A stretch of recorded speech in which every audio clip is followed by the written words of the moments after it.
Hello, hello, everyone. Happy Monday to you. Today is February 4th, 2019, and this is Molly McCord. Welcome to our gathering where we talk about the astrology and energies of right now. And in every Monday show, we talk about a healing theme.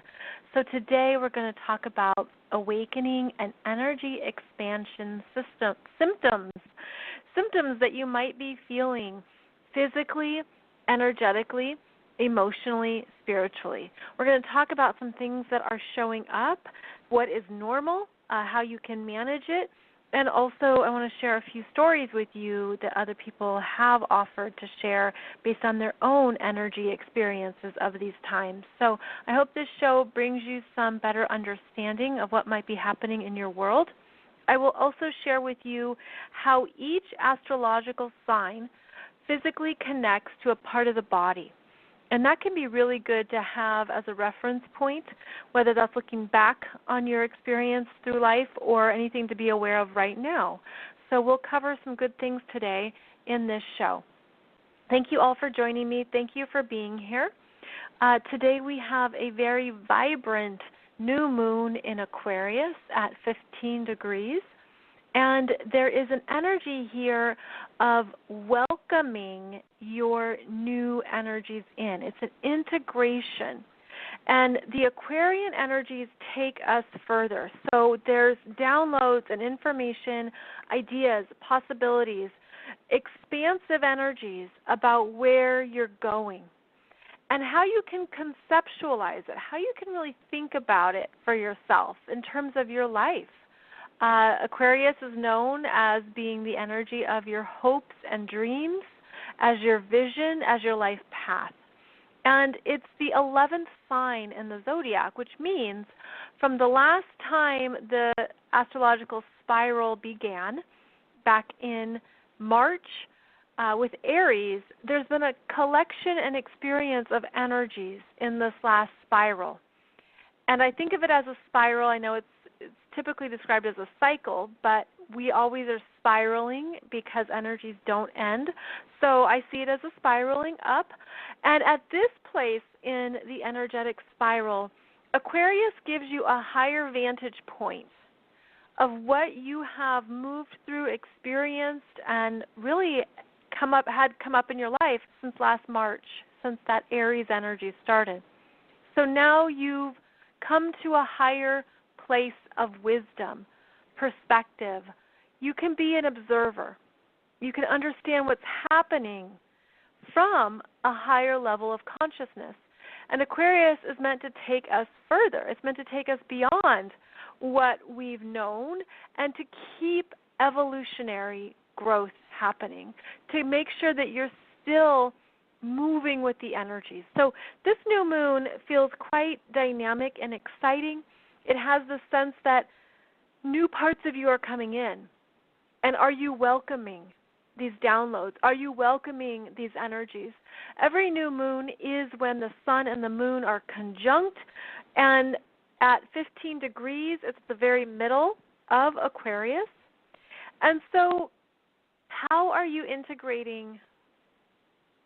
I'm feeling like these downloads from the sun that are supporting you. They're meant to be supporting you, but at a higher frequency. So it's not just the same old, same old. It's, again, the expansion energies, the moving it forward. The next step on your evolutionary growth is taking you to another place. And so the energies feel like they're of a higher frequency, a higher vibration, because that's what's going to support you moving forward. So it's quite a dynamic energy. As with every new moon, you would look at where the energy is in your chart, the house placement, and if it is working with any planets or points in your chart at 15 degrees of Aquarius. Now, I just started the weekly astrology transits class where we talk about this more in depth. And if you are someone who wants to know more of the transits in your chart, you want to follow along, you want to learn astrology, you want to know more, You would love this class because we take a lot of what's happening right now and apply it to your chart. So you'll find details about that weekly class below this video or this podcast. There is a replay available, and it's designed to help you accelerate your own understanding of your astrology chart. So this new moon, quite dynamic, new intentions, new energies, forward motion. What do you want to create? And then after the new moon, we have 2 weeks until the full moon, which will be in Virgo on February 19th. And that will be a checking in point of what works and what doesn't work. The Virgo full moon is always about discernment and course correction. It's also about saying, no, I don't want that anymore, and cleaning out and clearing out. So we've got an exciting month here underway as we move through February. Now, there are bigger energies also coming through this year that are quite cosmic in how their alignments are happening. We have Saturn in Capricorn making a sextile to Neptune in Pisces off and on throughout 2019. We also have Jupiter in Sagittarius making a square to Neptune in Pisces. And this is all happening in the middle decan of those signs. I believe it's between 14 and 18 degrees. I have a separate video for you on YouTube that's all about these cosmic energies. It specifically talks about these interactions of these 3 outer planets. And that's what makes this significant, because they each have their own cycles and their own timelines. So for Jupiter, it takes Jupiter 12 years to return back to Sagittarius, which is its home sign. For Saturn, it takes about 28 to 30-ish years to come back to Capricorn, the home sign. And then for Neptune, it takes about 168 years or so for Neptune to return to Pisces. So all 3 of these planets are in their home energies, where they are the most comfortable. And now they're all having a conversation in the heavens, and they're working with us at a bigger scale, at a collective level.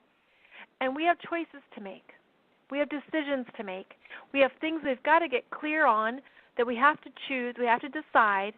But we also have these physical symptoms, energy symptoms, spiritual things going on that we're feeling at the same time.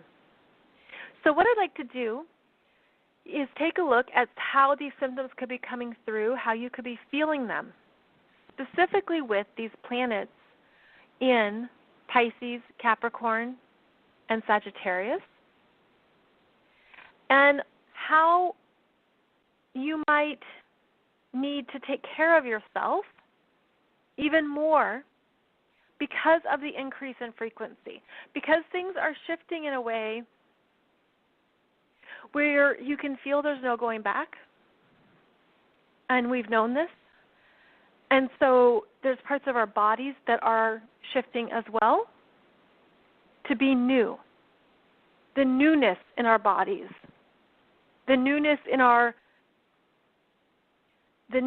emotional fields, the fresh energy moving us forward, really making sure that we're done with some energies and areas of our life so that we can fully move forward. So that, like, I'm getting this image of you can't leave 30% of your energy behind in the past or in a situation that's over or in something that doesn't truly serve you. You've got to take all your energy forward. You've got to take all of it with you and make sure that that's what travels with you. At the same time, you could realize that some of your energy has to shift, has to be healed more in order to go forward.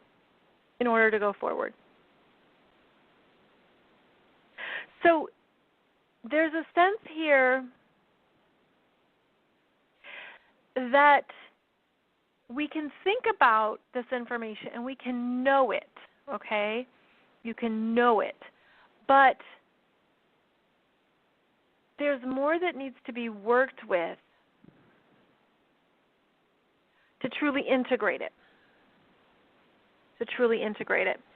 And there are energies supporting us as we move through these downloads. I'm just listening, and I feel like there's so many things that go back to the earth supporting this. So it goes back to what we all know, right? Things we already know, things we already are aware of.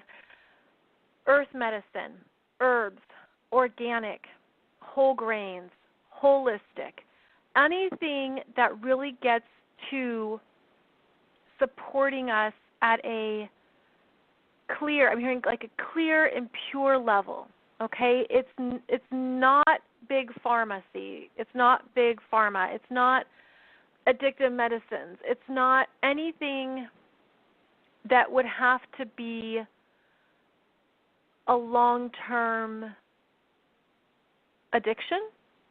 We're looking for how you can self-care and tend to what your body needs at a natural, pure, organic level, because that's how your body thrives, and that's how the body continues to thrive going forward. And so there are so many more solutions out there these days that you can research, look into, of course, Google, but I'm feeling like there's this big push to come back to the bounty of the earth and everything that's provided for us here. CBD oil has been growing in popularity. Hemp, of course, has been popular. You know, a lot of these were medicinal solutions before Big Pharma came along, because Big Pharma couldn't make money off of the hemp or CBD oil. You know, it's like, so that's why there's these other medicines that were developed and offered and sold, and all these things that, you know, people became addicted to, had to spend big money on. You couldn't just get what you needed. There's a return to being au natural. There's a return to what we need that supports us. Now, I am not a doctor. This is not medical advice. I am not prescribing anything. I am not telling you what to do. I'm just basically having this conversation around what is possible for you in your world, what is a natural solution, what is something that you can look into to take care of yourself and support your body. I want to do that full disclaimer just to make it clear that it's always your responsibility. And, of course, there are things where Western medicine and advanced science are the solutions, absolutely, especially for emergencies, especially for anything that needs your extreme care and support in life and death situations, absolutely. So it's not to say that anything around, or rather, it's not to say everything around certain medicine practices are bad, but it's understanding, well, what are all my choices? What are all my choices? And maybe it takes a little bit more digging to look into your choices. And so that's so much supported right now, is for us to look at what are our choices that maybe we didn't know we had, or some other wisdom that's been overlooked or pushed aside, anything with natural herbs, natural remedies, anything that allows the body to heal and come back to health, opposed to staying on anything that limits the full and healing process. I'm just hearing that's so important right now, because so many of you are obviously awake, conscious, energetically aware, and you want to take care of yourself as these energy waves come in. We've talked before about how during big energy periods we can feel vertigo, we can feel really hungry, we can feel dizzy, you can feel really tired, you could feel really energized. You know, we're receiving so many energies because energy is in the air.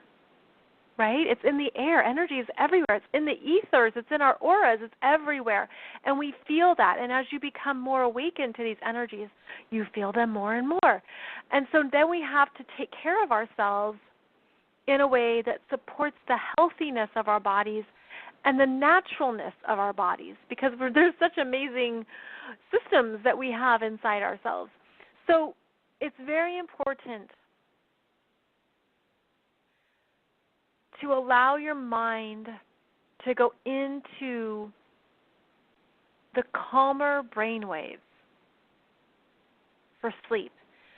So now they're showing me how important sleep is for our body's integration process and our resting experience, how much we need to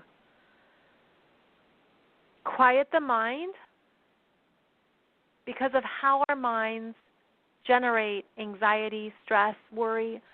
I recommend guided meditations often. You can find some awesome ones on YouTube. There's a lot of free ones out there.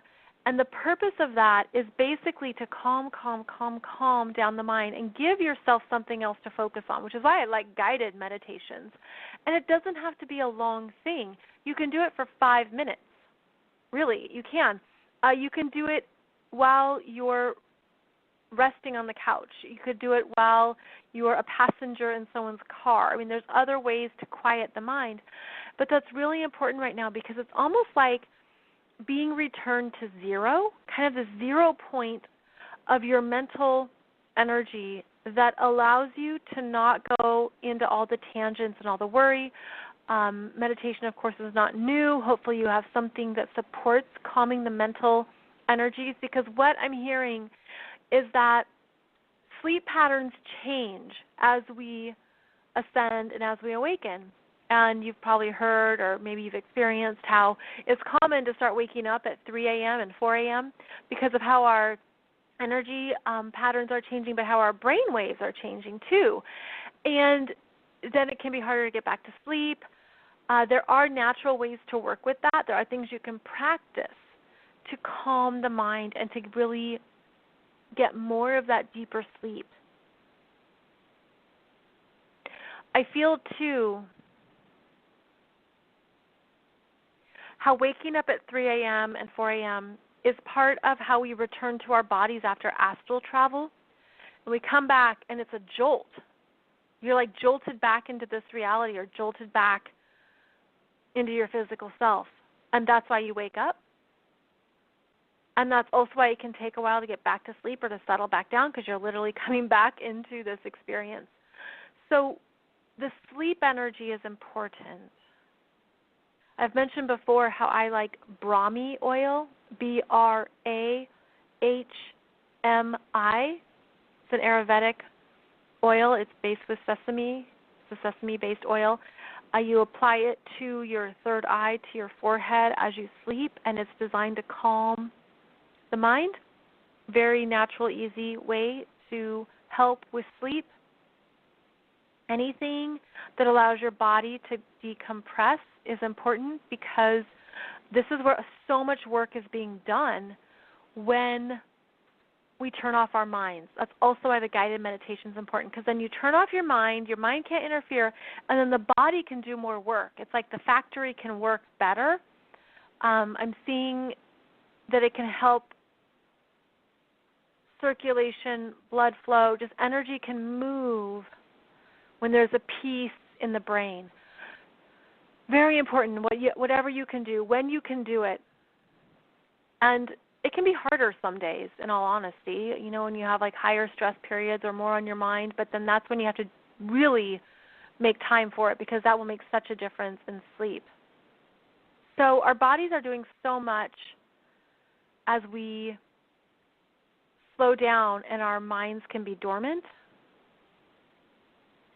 Before you go to sleep, you can also ask for assistance from your guides, your team, God, angels, the universe, to support sound sleep, to support your energy as you rest, and to ask for any messages or information that you need to know to come through your dream state, or come through quickly and easily and with grace.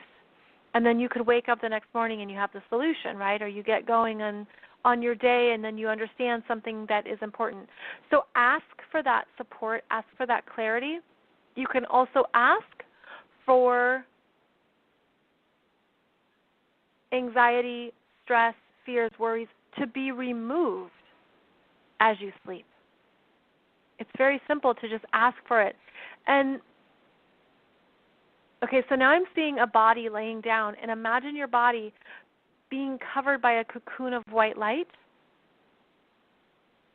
A cocoon of white light to protect your energy field and only allow in what you want and what you need. And this can also help with calming your energies as you sleep. So that could be another good visual to do if your mind is racing or if you can't get back to sleep. Imagine this cocoon of light covering your physical self, covering your aura, and that alone can bring you a sense of safety and calm and security. Anything with herbs, even magnesium.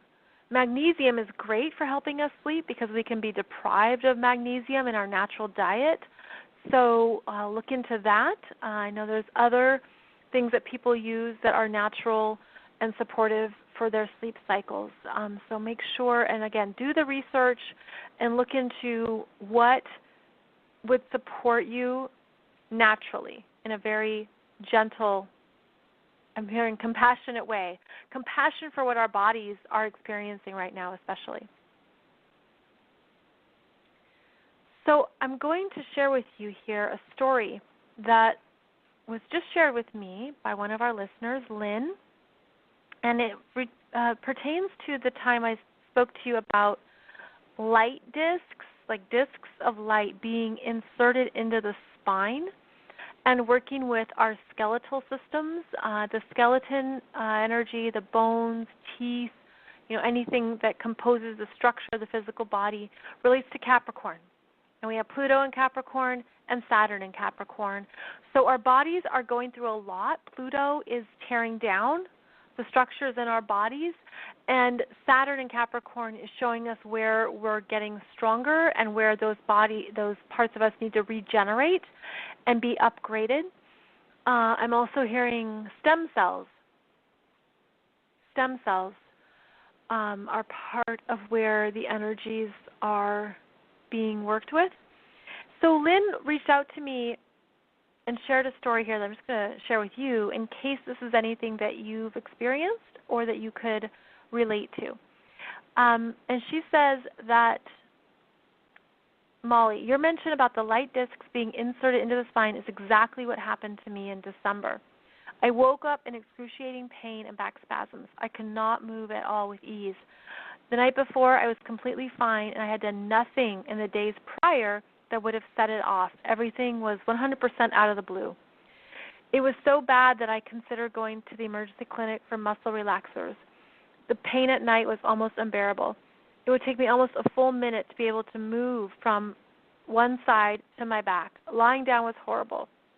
It wasn't so bad standing, and I could sit with the help of ibuprofen, but just barely. I was contacted by my celestial council and told that I needed to ride this out without pain medications. I've been getting entrainments for almost a year via a chiropractor who does network spinal analysis. But he's really just an outstanding energy worker who taps into vast fields for healing. My celestial council asked me to trust them completely and go to the chiropractor even though there would be some physical pain involved. I cannot quite understand what they wanted from me or what was happening, but I knew it was extremely important. To this end, they did assist with the pain and showed me the ways to use my body so I could function with my work. I still had no conscious understanding of what was going on. Things began to ease up after a couple of weeks, and I felt major spinal shifts. Still, it's very painful to try to move in a prone position, so sleeping was difficult, and when I did sleep, I had incredibly complex, deep dreams. I do not recall anything but flashes of images. And then on January 5th, I awoke and sat upright with absolutely no pain whatsoever. Molly, you could have knocked me over with a feather. There was some muscular discomfort as if I had been hit. Very bruised feeling, but the spinal pain was gone, completely gone. I could move. I went to my doctor and had an entrainment and could move again without the pain. I knew something profound had changed but didn't know what. I didn't know what happened until I listened to your show and you channeled in the information about the light discs being inserted into the spine, and I said that was it. And the council gathered around me and there was quite the celebration. Since then, I have gotten some very important information about this new receiving transmitting mechanism that is being given to those who are open to acquiring it. The Council is clear that they do ask everyone identified before engaging in the procedure because they need to make sure the individual is able and willing to withstand the level of pain in the restructuring without medicating. This is vital as they are working with the energy so intensely. In order for everything to align correctly, the individual must be willing to allow for clarity, as it is a joint project, literally a joint project, between the individual and the Council. The major work is done at night during sleep, and that is why lying down carries the largest amount of pain sensations, especially if the individual tries to move. I didn't quite understand that it was best for me to simply lie on my back. Lying on my side was the worst, and it caused the bruised muscle sensations. In a matter of speaking, it is an energy surgery, although not entirely like surgery we are familiar with. But the muscle soreness is expected. There are many who are being sought for this procedure right now as they will be asked to aid with communications at a larger date. I hope this information doesn't sound too out there, and I'm trying my best to explain it with these words. There's much more regarding this and the realignment of the chakra systems for new vibrational frequencies as well. I was told that it was something I need to share with you, so I'm guessing that you will at least accept it in the spirit of sharing. Take it for what you paid for it. So I love this story from Lynn because it's how we can experience pain that we don't understand where it comes from. We don't know what's going on. Our bodies are tapping into something that we can't consciously understand. You look back on your day and you think, I didn't do anything, I didn't pull a muscle, what's happening? Well, it could very well be something that you're feeling energetically, something your body is integrating, something that you're feeling, and you're being asked to work with, to trust the process. Now, keep in mind, you're not meant to be in excruciating pain. You're not meant to be someone who can't maneuver or get through the day. That's not what it's about. But it's understanding that there's bigger energies coming through right now that could be working with you and could be integrating more into your body than what you know is happening in the moment. And Lynn spoke of entrainment. And so entrainment is something where you're ensuring that the energy within your body is in alignment with the energy outside of your body. Because think about how when your heartbeat is racing and your energy is going really fast, it's like your body is moving at an exceptionally fast speed internally. Well, the entrainment is meant to help with getting you into balance with the environment and to help with working with you deeper. Now, I'm not an entrainment specialist. There's more information out there on it. But it's understanding how our physical frequency is healthiest when we're in control of it, and that you might need support in feeling in control of all of your energies at this time. I'm now being pulled to the heart energy. Wow. Okay. So physically, the heart is associated with Leo, and we just went through these big eclipses with Leo, where parts of our heart were being deeply purified and cleansed and returned to a purer place of love for ourselves. And so the heart can carry energies that need to be healed, and that can show up through heartburn, palpitations, of course. I mean, the heart is something you need to see a doctor about. I just want to say that very clearly. This isn't just about the energies, but it's showing you that something in your heart is getting your attention that needs to heal.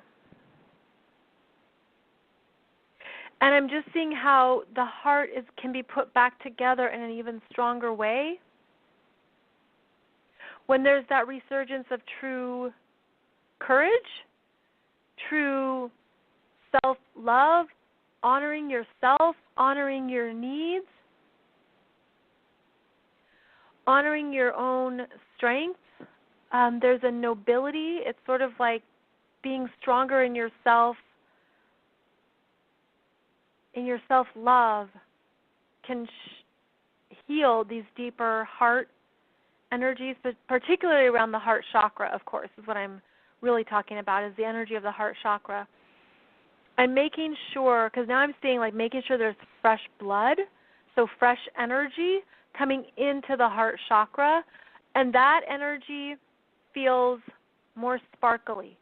So I'm seeing fresh blood with sparkles going into the heart, and that can also mean not only the fresh blood, but fresh oxygen and fresh support and fresh trust.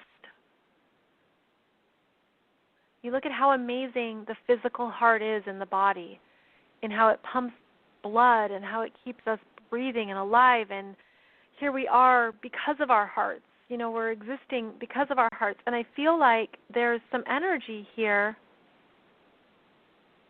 There's some energy here that's meant to work with our hearts receiving new energy. And you can do that through, well, there's many means, of course, energy work, Reiki, acupressure, acupuncture, EFT tapping, emotional freedom technique, guided meditations. Really make sure that you're receiving this fresh energy into the heart chakra that feels stronger, because there's an energy here of the expansion that feels like greater self-respect based on what you've healed, what you've come to realize, what you've understood. And that self-respect then allows you to stand stronger in the world, in yourself, in your life. So the heart energy is especially strong. I'm feeling that right now too. So let's go to the parts of the body that are associated with each astrological sign. And this will make sense because of how it starts with your head, which is Aries, and ends with your feet, which is Pisces. So think about your astrological chart and your sun sign, which is your self-identity, how you show up in the world, how you carry yourself, what you are learning and developing about yourself in this lifetime, sun sign. Think about your moon sign, your inner world, your emotional self, your private self. The moon sign is typically the feminine, and the sun is typically the masculine, though this can be reversed. There can be many combinations of that. But the moon is private and where you take care of yourself. It's your emotional world. And then your rising sign. And your rising sign is how you physically present yourself to the world. It's the beginning of your physical self, your body. It's the beginning of the first house. So these three parts of your chart are going to be interesting to connect to what they rule in the body. Because your moon, for example, your moon sign will help you see how you express yourself emotionally, or where you might be holding yourself back, or what needs to be healed, what needs to be developed, or what is strong. The rising sign, whatever your rising sign is, that might show you how you are presenting yourself to the world, your physical appearance, and what could be improved, or where you've perhaps had some areas of healing or anything that you want to develop. And then, of course, your sun sign is your overall body and overall focus in life of where to focus your health and to make sure that this part of your physical self is healthy. So Aries, planets and points in Aries are associated with the head, the brain, the eyes. And so Aries can be about your face, the skin, if there's inflammation on your skin. It can be about migraines and headaches. It could be about mental stress. This is also associated with the eyes, of course. So the eyes, anything around your eyes being very clear and bright. And the head, okay? So now Aries can be accident prone.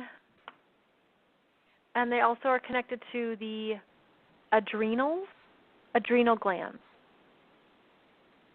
Taurus is associated with the throat and the neck Taurus likes to make things beautiful, and it's associated with singing and talent and expression. So it could be a sore throat. Taurus could be associated with the thyroid. Anything around that expression of self. Gemini. So Gemini is the twins, right? So Gemini in the physical body is associated with how the body has two of something. So Gemini is associated with your two lungs, your two arms, your two shoulders, your two hands. It's also related to your nervous system. How what you think about affects your nervous system, especially because of how Gemini can be very active and overactive or over-anxious, so nervous system, and then it also connects to the respiratory system. Gemini is the first air sign, respiratory being how we breathe. So there's also, well, it's because it's the lungs, anything with making sure you're breathing deeply. Cancer. Cancer is associated with the chest and the breasts. It's about the mother and mothering and nurturing, so the breasts. It also is about the stomach and the womb. Makes sense? Makes sense. It can be interesting to see how all this connects. And making sure that it's healthy. So Leo is about the heart, as we just talked about, the heart. Also the chest, in the pride in the chest and being strong in who you are, feeling strong in who you are, and anything around the heart and the chest. So how the heart works, how the heart beats, anything like that. Also, circulation relates to Leo. Think about how Leo is brave and strong, and so wanting to be appear that way, appear strong, appear solid. Virgo. Virgo rules the digestive system, intestines, stomach, spleen, and gut. So everything, right, about processing. And it does relate to the nervous system as well because of how it relates. It's the nervous system is shared between Gemini and Virgo because of how there is the energies that move quickly and want to improve and are about your well-being. The Virgo is about the gut. And if there's anything in your gut that needs to function better, and you think about how the body breaks things down into smaller pieces as it processes. Well, Virgo is all about those smaller pieces. So Virgo is connected with how you digest and process foods. Next we have Libra. And Libra is connected with balance in the body, okay, balance. And so making sure that you're physically balanced, and Libra is also about beauty and how you present yourself, and so it typically relates to skin and how well we take care of our skin, our overall appearance. It connects to our kidneys. It also relates to your buttocks and the endocrine system. Scorpio is connected with the reproductive system and the sexual organs, so genitalia, and everything that our body has to transform, everything that our body needs to release. I'll leave it at that. So the bowels, the bladder, you get the point. Making sure all of that is healthy is really important because Scorpio needs to let go. So think of the colon. Think of where we have to let go of something. This is all Scorpio's job, is to make sure that we transform it and let it go. Sagittarius. Sag is connected with your hips, thighs, legs. Sagittarius is the long-distance runner, and so it's movement and what our bodies need to move, legs. It's also connected with the sciatic nerve, and it's also been connected with the liver. Again, think of movement. So hip problems or anything with the sciatic nerve, lack of movement. If you have a lack of movement and your sciatica, you have sciatica, Sagittarius is telling you it's time to move. Then we have Capricorn, which, as I said, is about our physical bodies, the bones, teeth, joints, skeletal system, also connected with knees, and everything that our knees do to keep us moving, climbing those mountains. So the bone structure is Capricorn. Aquarius is about ankles. See how we're moving down the body? Calves, ankles, the ability to be flexible, and I mean, like to be able to support yourself too, the flexibility of your ankles. It's also related to your circulatory system. Aquarius can be jolty or nervous or anxious and sporadic, and so the nervous system and how we take care of it is also related to Aquarius, but more about the circulation, making sure that everything is moving and that there is an ease and a trust in things moving. And then we come down to the feet, which is Pisces, feet and toes, and how the feet, it's interesting, feet, the bottom of your feet have the biggest pores on the body. And so think about how Pisces is a sponge, and Pisces is the energy that picks up on everything. So it's literally like you're walking on the earth and you're picking up the energies of the earth. So very grounding. But when Pisces doesn't have that grounding, it can float away. So Pisces is related to the feet, everything that we can absorb, the lymphatic system. It can be anything, too, that reminds you to be grounded and to not absorb too much, to not take on too much that isn't yours. Because that can affect the immune system, obviously. So this is just a quick rundown. There's more out there on the astrology signs and their physical body parts. But when you make that connection between anything you're physically feeling and your chart, you might start to understand some things differently. What you're learning, what you're healing, what you need to take care of, what you need to balance, what you need to give more energy towards. All of that can be really insightful around, that's why I'm going through this, or that's why I've had this issue most of my life. I need to let go, or I need to not take on so many energies, or I need to really be disciplined and take my calcium, or, there's so many things you can make connections to. So you would look again at the three most important energies in your chart first, which is your sun, your moon, and your rising sign.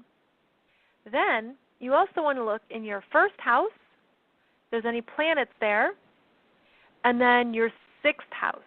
First house and sixth house are related to the physical body. The first house and rising sign is, again, how you present yourself, what you look like, how you take care of yourself. And then your sixth house is the ongoing maintenance.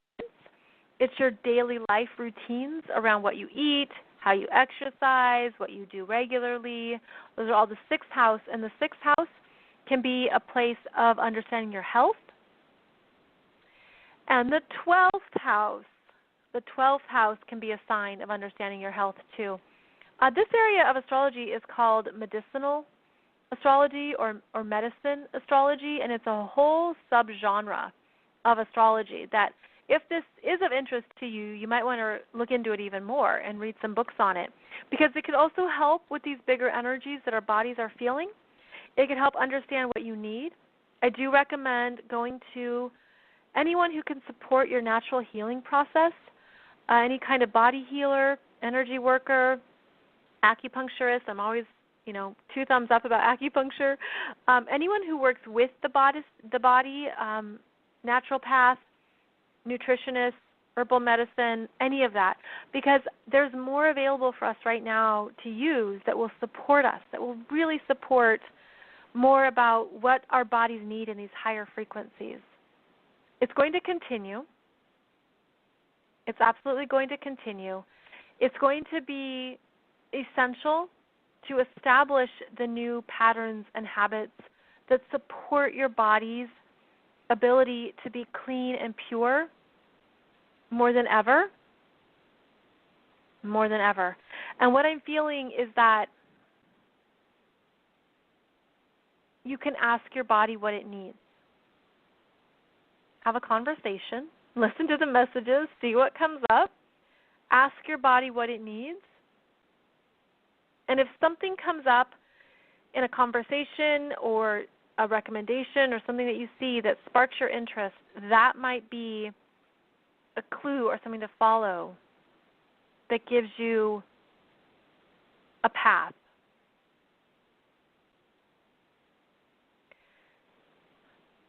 I'm also feeling how I just keep coming back to earth medicine. Earth plants, flower essences, organic materials and ingredients. I'm just listening because I feel like there's something I'm not hearing about earth medicine. Well, it's how, of course, everything we need is here on the planet, and it's been here longer than we have been here. And it's how